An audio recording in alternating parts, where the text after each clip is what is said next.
Good morning students. हमारा आज का टॉपिक है अशोक का दंभ। परीक्षा की दृष्टि से ये बहुत ही महत्वपूर्ण है। जहाँ तक अशोक का प्रश्न है, वो मौर्य वंश के संस्थापक चंद्रगुप्त मौर्य का पौत्र यानी कि ग्रैंडसन और बिंदुसार का पुत्र था। अशोक के बाल्यावस्था के और राज्यारोहण के हमें बहुत ज़्यादा प्रमाण या स्रोत नहीं मिलते हैं, लेकिन अशोक के स्वयं के शासनकाल के जो लगभग 40 वर्ष रहा, हमें तमाम स्रोत मिलते हैं, क्योंकि अशोक ने भारत के विभिन्न कोनों में इवन नॉर्थ वेस्ट फ्रंटियर और यवन या ग्रीक प्रांत तक उसने शिलालेख लगवाए, जिसमें उसके युद्ध की जानकारी, विशेषकर उसके दंभ की जानकारी और अन्य जानकारियां हमें उपलब्ध हो जाती हैं। तो अशोक के दंभ को करने से पहले हमें सबसे पहले एक संक्षिप्त जानकारी उसके अभिलेखों के बारे में होनी चाहिए। अशोक ने जो अभिलेख पूरे भारतवर्ष में या नॉर्थ वेस्ट फ्रंटियर में लगवाए, उसमें मेजर रॉक एडिक्ट, मुख्य शिलालेख, ये 14 है इनकी संख्या। इसके अलावा उसने कलिंग में 2 पृथक शिलालेख लगवाए, 7 उसने स्तंभ लेख लगवाए। उसके अलावा उसने लघु स्तंभ लेख भी लगवाया। बैराठ में उसने एक शिलालेख लगवाया। बर्बर हिल्स जो गया में है, वहां पर उसने एक शिलालेख लगवाया। और उसके अलावा आर्माइक और ग्रीक, यहां तक उसने अपने शिलालेखों को लगवाया।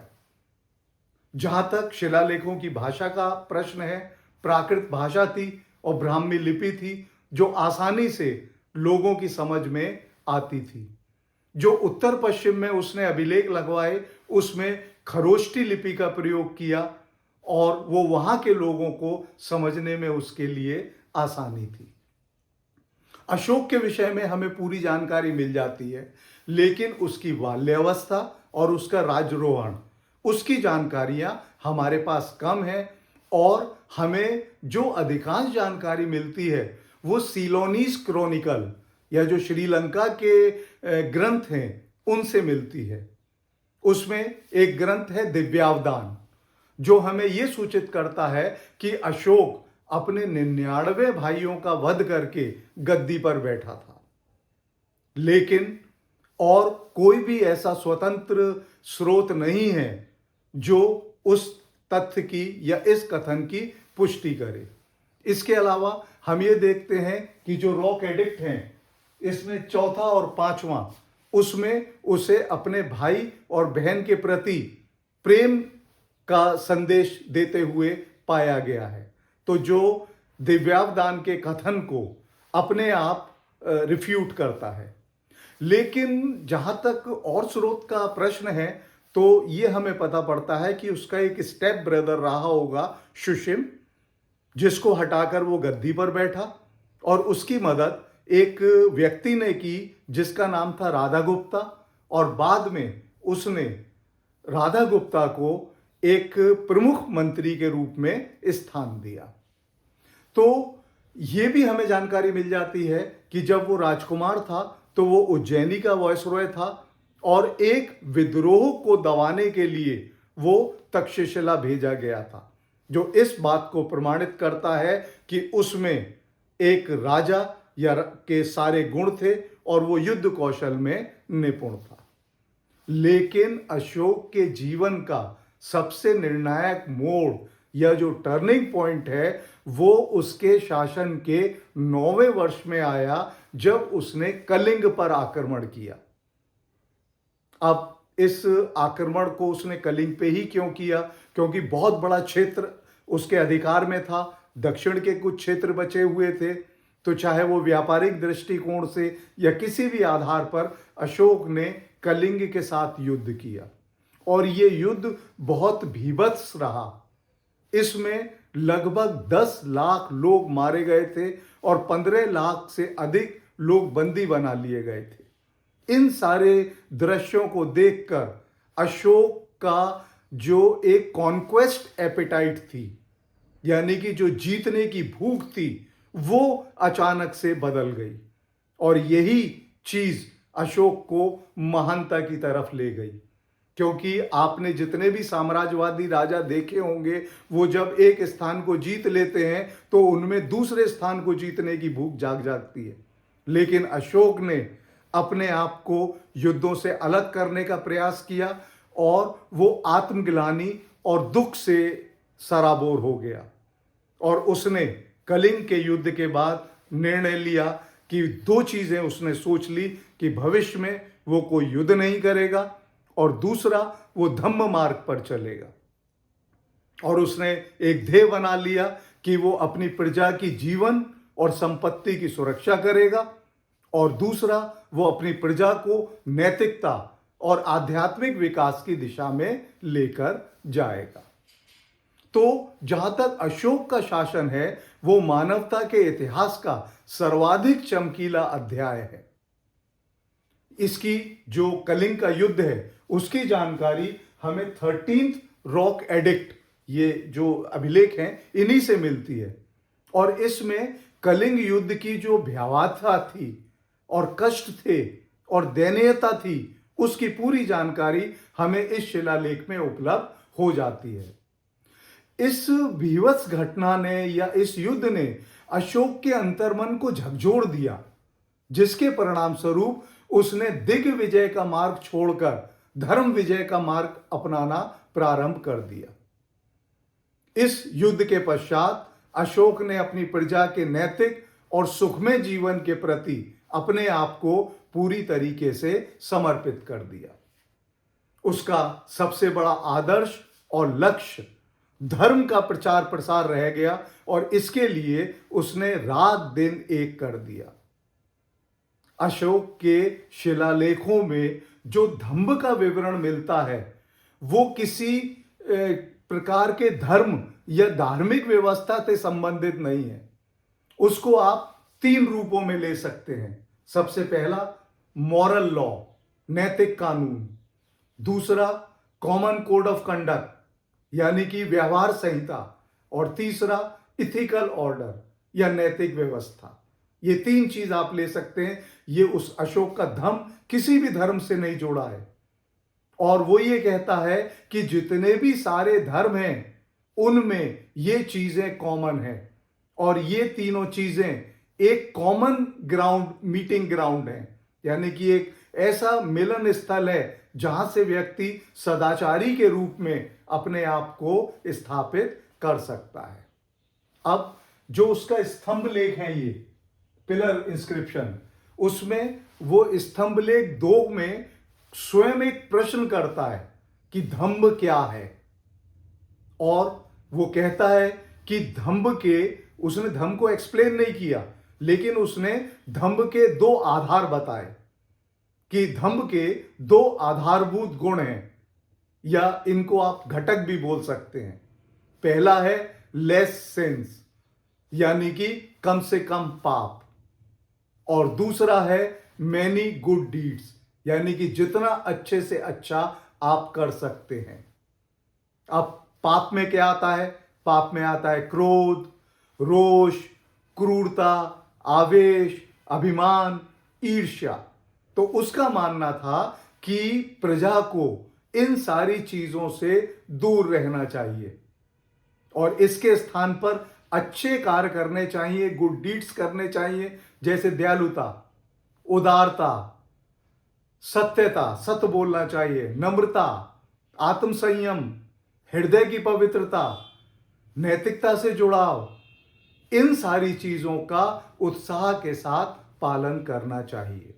तो अपने ही अभिलेख में ये धम्म को बताते हुए उसमें क्या गुण होने चाहिए, इस विषय को चर्चित करता है।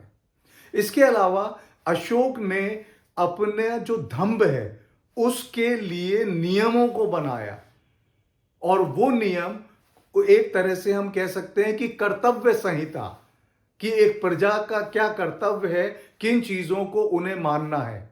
और ये सारे शिलालेखों पर, बहुत अधिक शिलालेखों में, जैसे रॉक एडिक्ट 13 में ये मिल जाता है, उसके अलावा अन्य शिलालेख हैं जिनमें ये सारी जानकारी मिल जाती है। तो उसने ऐसे करके लगभग 11 कर्तव्य संहिता निर्धारित की थी। इसमें सबसे पहली है शुश्रूष, यानी कि माता पिता, अपने से बड़ों का, अध्यापकों का और सम्मानीय व्यक्तियों का सम्मान। ये सुश्रुत है कि हर नागरिक को इस चीज का पालन करना चाहिए।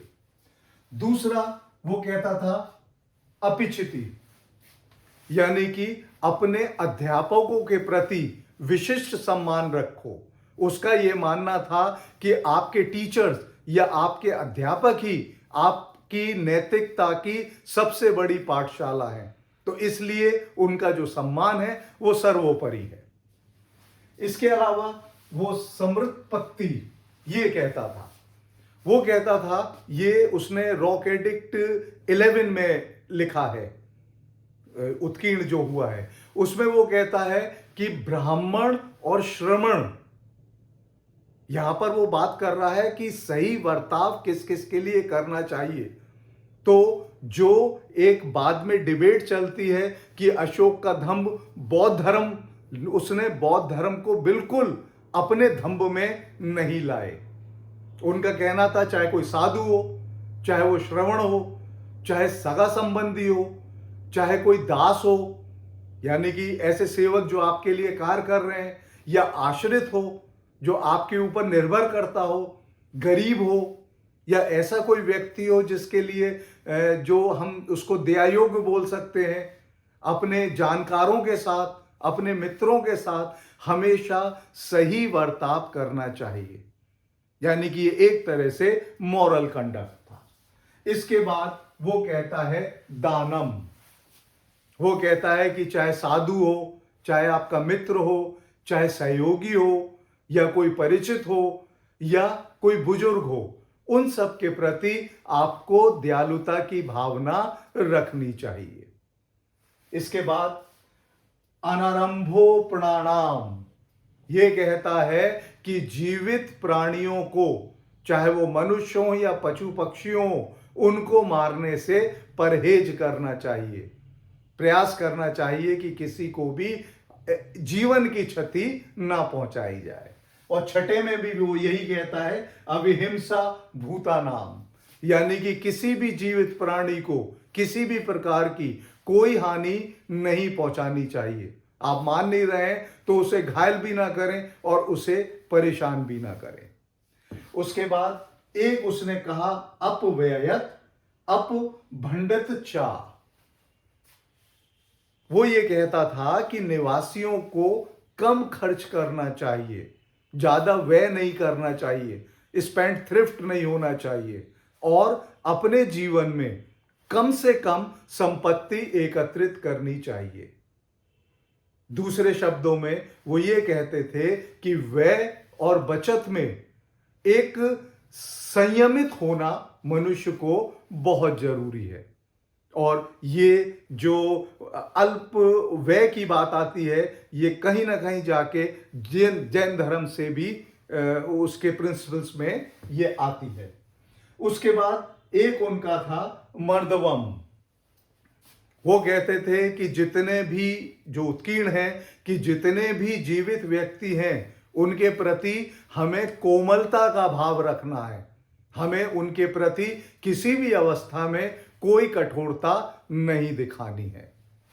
इसके बाद सत्यम, ये जानकारी लघु शिलालेख 2 में भी मिल जाती है, स्तंभ लेख 2 और 7, इसीलिए मैंने तुम्हें पहले अभिलेख बता दिए हैं, क्योंकि जब आप अभिलेखों के साथ इस चीज को लिखोगे तो आपकी बात प्रमाणित होगी। इसमें कहा गया है कि जो भी व्यक्ति है उसको हमेशा सत्य बोलना चाहिए और सत्य का ही साथ देना चाहिए। उसके बाद एक था धम्मरति। धम्मरति का मतलब है कि आप नैतिकता या मोरालिटी से जुड़ाव रखें, हमेशा अच्छा ही करने का प्रयास करें और दूसरों के प्रति भी और अपने लिए भी अच्छा ही आप करें। और अंत में वो कहता है भाव शुद्धि। इसका मतलब है कि हृदय की पवित्रता को आप बनाए रखिए। हृदय आपका पवित्र रहेगा तो नैतिकता आपके हृदय में और आपके मस्तिष्क में सदैव बनी रहेगी।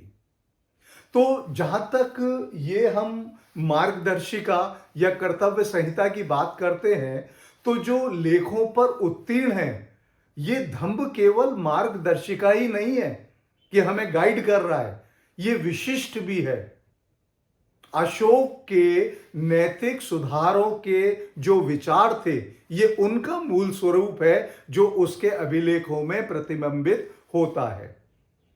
और भारत जैसा देश, जहां पर बहुत सारे धर्मों का ये देश उस समय भी था, सनातन धर्म यहां पर था, बौद्ध धर्म यहां पर था, जैन धर्म यहां पर था, आजीविक धर्म यहां पर था, इसके बाद और बहुत सारे मत और संप्रदाय थे। ऐसी भूमि पर सहनशीलता आवश्यक है। अगर सहनशीलता नहीं होगी तो भाईचारा, प्रेम ये नहीं रहेगा और हिंसात्मक गतिविधियां होती रहेंगी। तो अशोक बड़ा दूरदृष्टि था। उसने सोच लिया था कि भारत जैसी पावन भूमि पर किस तरीके के सदाचार की आवश्यकता है, और उसने नैतिक कानून, जिसको हम धम्ब भी कह सकते हैं, उसको शासकीय सिद्धांत बना दिया। ये गवर्नमेंट प्रिंसिपल पर उसने चीज कही और वो जीवन के हर पहलू में उसको समावेशित करता था। वो कहता था मानव का हर क्रियाकलाप या मेरे द्वारा की गई राजनीति, उसको यही सारी चीजें, यही सारे नियम एक सही दिशा में लेकर जा सकते हैं। अब एडिक्ट में जो उसके ये अभिलेख हैं, उसमें लिखा है जो धम्ब है पूरा, वो क्या है? वो नैतिक और धार्मिक जीवन की शैली का दूसरा नाम है।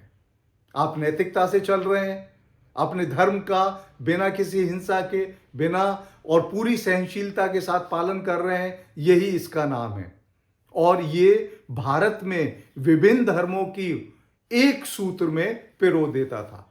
अगर व्यक्ति सदाचारी है तो उसको फिर किसी चीज की आवश्यकता नहीं है। जहां तक बौद्ध धर्म की बात है, इसकी कभी कभी कहा जाता है कि अशोक का जो धम्ब है वो बौद्ध धर्म है। नहीं, अशोक ने कभी भी अपने धम्ब को, वो इंडिविजुअली बौद्ध धर्म की तरफ आकर्षक था, ये बात अलग है, लेकिन उसके धम्ब में कहीं कोई ऐसी बात परिलक्षित नहीं होती। बौद्ध धर्म में जो 4 नोबल ट्रुथ हैं, उनके बारे में किसी भी शिलालेख में नहीं है।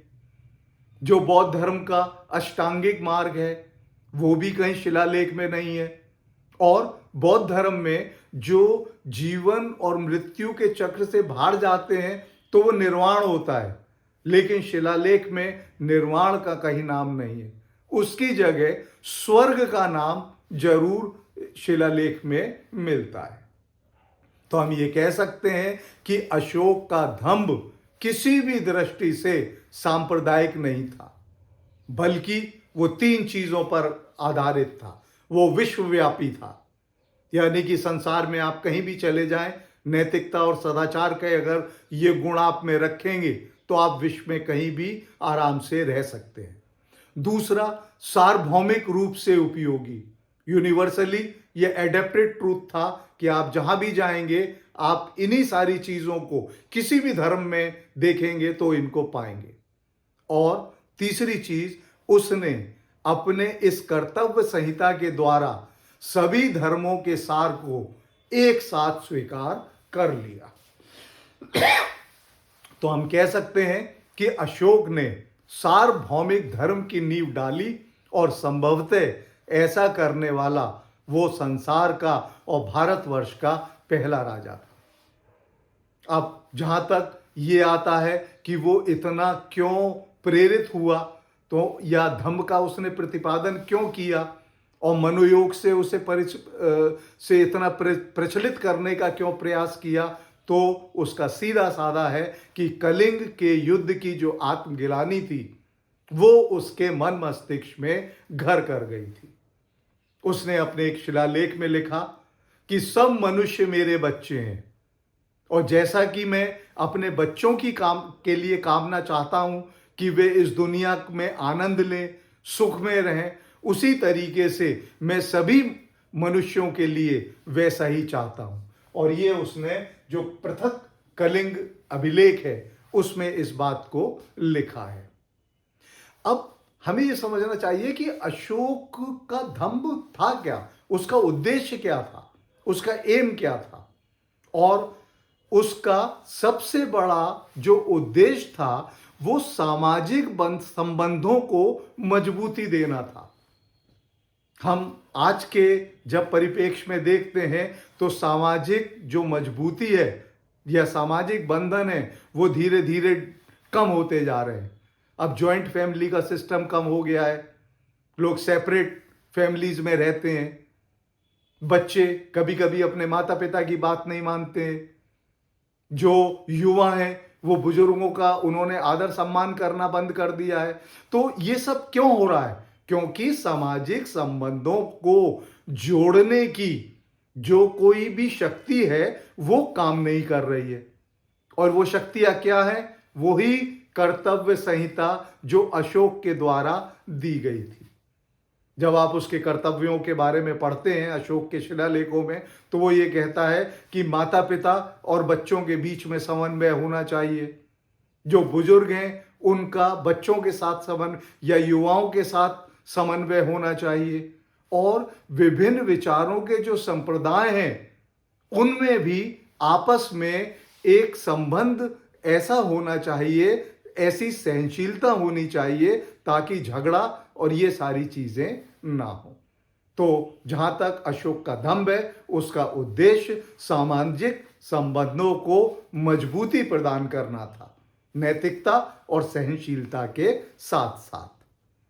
अशोक ने दंभ का प्रचार करने में रात दिन एक कर दिया।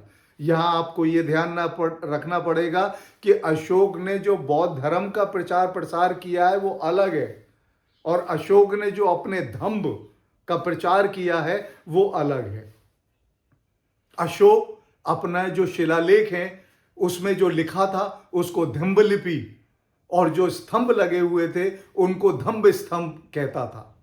और वो चाहता था कि लोग इसको पढ़ें, बार बार पढ़ें और दंभ के गुणों को समझें, जो उनके जीवन को न केवल आसान बनाएगा बल्कि उनके क्षेत्र में शांति भी कायम करेगा। और मैंने जब आपको बताया कि उसने गवर्नमेंटल पॉलिसी में भी दंभ को लिया था, तो दूसरा सबसे बड़ी चीज जो उसने दंभ के प्रचार के लिए किया वो था दंभ महामात्रों की नियुक्ति।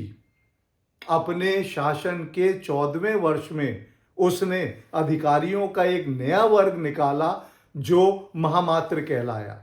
वो रिलीजियस सेंसर्स या इंक्विस्टर्स या जांचकर्ता होते थे जो दंभ की स्थिति या उसका जो डेवलपमेंट हो रहा है उसके ऊपर नजर रखते थे। उनको ये निर्देश था कि चाहे वो बौद्ध हो, चाहे वो ब्राह्मण हो, चाहे वो आजीविक हो, आजीविक भी एक संप्रदाय था जो मक्खली कौशल के द्वारा स्थापित किया गया था, और चाहे निग्रंथ यानी कि जैन हो, उसके अलावा चाहे इन चारों धर्मों को मानने वाला कोई साधु हो या गृहस्थ हो, उनका बचाव और सुरक्षा महामात्रों की जिम्मेवारी थी। महामात्रों के दो ऑब्जेक्ट थे, उनको दो काम करने थे। सबसे पहले दंभ की स्थापना करना, यानी कि जहां कहीं भी ये कमी नजर आ रही है प्रजा में वहां पर दंभ को स्थापित करना और इसको प्रोत्साहित करना कि ये चीजें आपके जीवन को अच्छा करेंगी। और दूसरा जो महामात्रों का कार्य था वो था कि जो धर्म के प्रति समर्पित हैं उनकी खुशी और उनके कल्याण के लिए कार्य करना। और ऐसा नहीं था कि ये दंभ महामात्र केवल उसी जगह पे रहते थे जहां पर सनातन या बौद्ध थे। ये यवन में भी जाते थे, गांधार में भी जाते थे, ये हर जगह जाते थे, और इनका उद्देश्य था दंभ का प्रचार और प्रसार करना। इसके अलावा इनकी सिविल ड्यूटीज भी थी, जैसे कोई मजदूर है, निराश्रित है, जिसके पास रहने के लिए कोई घर नहीं है, कोई असहाय है, वो कहीं शरीर से विकलांग हो गया है या किसी परेशानी में है या बीमारी में है या कोई वृद्ध है, उसके कल्याण और सुख का ख्याल रखने का काम भी धम्म महामात्राओं का था। इसके अलावा उनके पास एक और विशिष्ट काम था। अगर कोई बंदी गृह में है और उसका परिवार बहुत बड़ा है और उसको अपने परिवार का भरण पोषण करना है, या वो जेल में बहुत साल रह के वृद्ध हो चुका है, तो मुक्ति धन दे दिया जाता था और उसको बंदी गृह से छुड़ा दिया जाता था। तो ये महामात्रों का कार्य था। उसके बाद धम्म मंगल या लोक कल्याणकारी कार्य और धम्म की भावना, इन सारी चीजों के ऊपर लोगों का क्या दृष्टिकोण है और क्या वो उसको फॉलो कर रहे हैं, ये सारा काम भी धम्म महामात्र का था। ये नियमों को प्रोत्साहित करने के साथ साथ धम्म का प्रचार प्रसार करते थे। तो ये उनका प्रशासनिक लक्ष्य भी था और वो उपाय भी इस चीज का निर्धारित करते थे। तो सारी चीजों को जानने के बाद हम ये कह सकते हैं कि शांति और विश्व बंधुत्व का अशोक महान अग्रदूत था। ये अपने समय से बहुत आगे था। बहुत बाद तक भी शासक जो हैं इस विषय पे सोच नहीं पाए, लेकिन उसने उसी समय सोच लिया। और वो व्यक्ति वो था जिसने सैन्य अभियान के स्थान पर शांति शिष्टमंडल भेजे कि विश्व में शांति हो। आज यूएनओ शांति की बात करता है, कितने साल पहले अशोक महान ने इस शांति की बात की थी। वो कहता था भैरी घोष, यानी कि जो युद्ध के नगाड़े हैं ये नहीं होना चाहिए, बल्कि संसार में धर्म घोष स्थापित किया जाना चाहिए। अशोक सारे संसार को ये संदेश देता था कि पृथ्वी पर शांति और लोगों के बीच सद्भावना बनी रहे। उसका मानना था कि एक राजा की महिमा और प्रसिद्धि इस बात पे निर्भर नहीं करती है कि उसने कितने विस्तृत राज्य का निर्माण कर लिया है, बल्कि वो इस नैतिक प्रगति पर निर्भर करती है कि उसने अपने लोगों की कितनी सहायता कर दी है। तो अगर हम अशोक की बात करें या अशोक के धम्म को अगर हम समझ पाए, तो हम ये मानते हैं कि अशोक मानवता के इतिहास में महानतम शासकों में से एक है, जिसके शासनकाल की प्रकाश में चमक आज के परिप्रेक्ष्य में भी दुर्लभ है। और वो महान इसलिए भी था क्योंकि उसने केवल एक युद्ध के बाद ही मानव जीवन के मूल्यों को समझ लिया था। तो अशोक का धम्म किसी धर्म से जुड़ा हुआ नहीं है, बल्कि वो नैतिकता, सदाचार और प्रेम, सहनशीलता, इन सब पर आधारित है। Thank you.